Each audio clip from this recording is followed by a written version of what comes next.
That's why I say bluntly, your pricing sucks.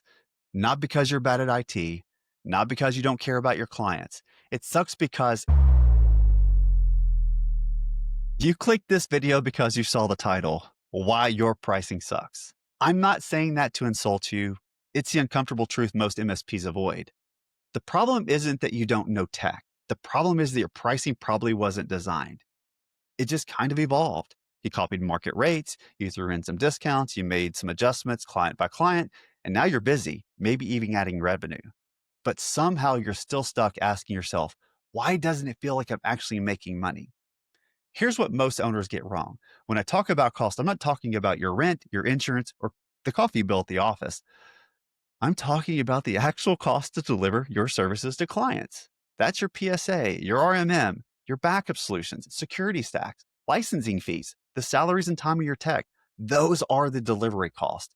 And if every dollar that leaves your company to deliver services to your clients that doesn't come back with buddies, you're not profitable. You're just running faster on the hamster wheel. And that's why I say bluntly, your pricing sucks.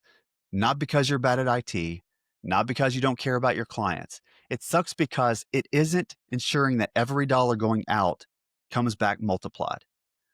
If it costs you $100 to deliver a service and you charge $100, you don't make money. You just bought yourself more stress. Here's where most MSPs blow it. They price for today's cost, not tomorrow's reality.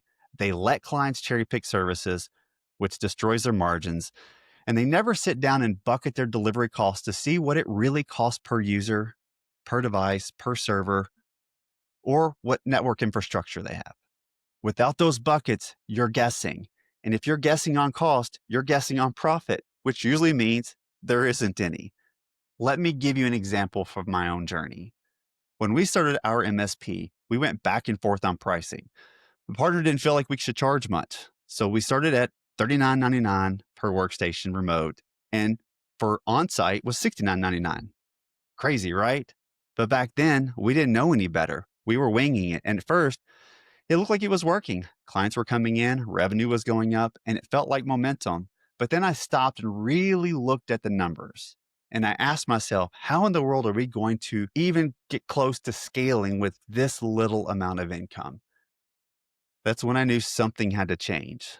So I went on a journey to create a real pricing strategy. I looked at what models were out there. Then I started to build my own. I pushed my partners to agree to increases, but there was resistance.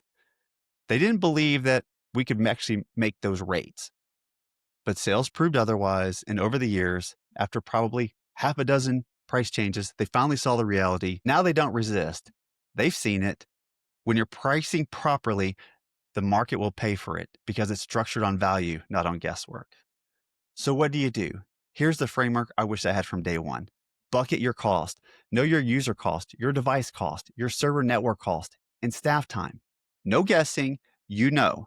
Stop selling lot items. Price with margins by design. If it costs you $100 to deliver, you don't charge $110. You build in enough margin to cover today, tomorrow, growth, risk, and still profit.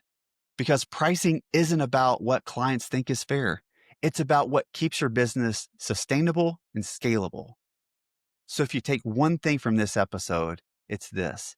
Every dollar leaving your MSP to deliver services must come back with buddies. If it doesn't, you're not building freedom, wealth, or scale. You're just buying yourself extra stress. So here's my challenge to you.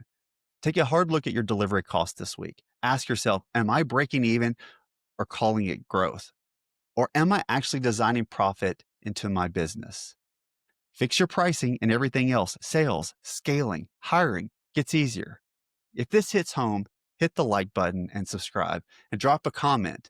Where do you think your pricing model is leaking the most money? I read every one, and I'd love to hear your story.